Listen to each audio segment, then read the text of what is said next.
નમસ્કાર, હું છું કેતલ અને આપ જોઈ રહ્યા છો CB24।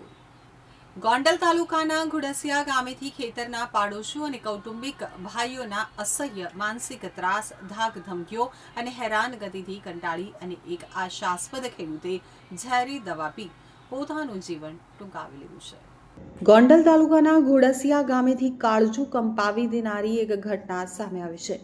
ખેતરના પાડોશીઓ અને કૌટુંબિક ભાઈઓના અસહ્ય માનસિક ત્રાસ, ધાક ધમકીઓ અને હેરાનગતિથી કંટાળી અને એક આશાસ્પદ ખેડૂતે ઝેરી દવા પી અને પોતાનું જીવન ટૂંકાવી લીધું છે।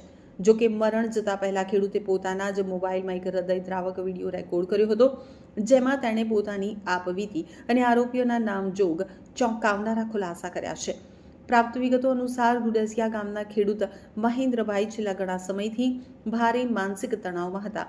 ખેતરના પાડોશીઓ દ્વારા તેમને સતત હેરાન કરવામાં આવતા હતા। 21 મે ગુરુવારના રોજ ત્રાસ સહનશક્તિની બહાર જતા બપોરે આશરે 12 વાગ્યાની આસપાસ મહેન્દ્રભાઈએ ઝેરી ટીકડા ખાઈ લીધા હતા। દવા પીતા પહેલા સવારે તેમણે પોતાના મોબાઈલમાં રડતા રડતા એક વિડીયો બનાવ્યો હતો। દવા ગળ્યા બાદ તેમણે આ અંગે પરિવારને જાણ કરી હતી।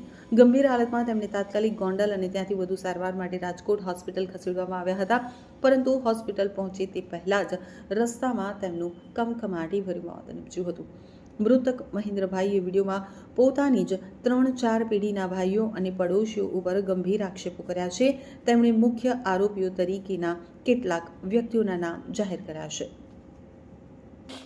કરવા દેતા ગમે ધંધે અને સડાઈ દેજો। આ વિડીયો છે ધુડસિયા ગામના ખેડૂત મહેન્દ્રભાઈનો, જેમણે ખેતરના પાડોશીઓના અસહ્ય માનસિક ત્રાસથી કંટાળી ઝેરી દવા પી આપઘાત કરી લીધો। મને એવડી ધમકી આપે છે કે રોજ માટે હું એને હમું જોઉં તો મારું આખું શરીર ધ્રુજે છે। અને 3 મહિના થયા મારા ઘર પરિવારે હાથ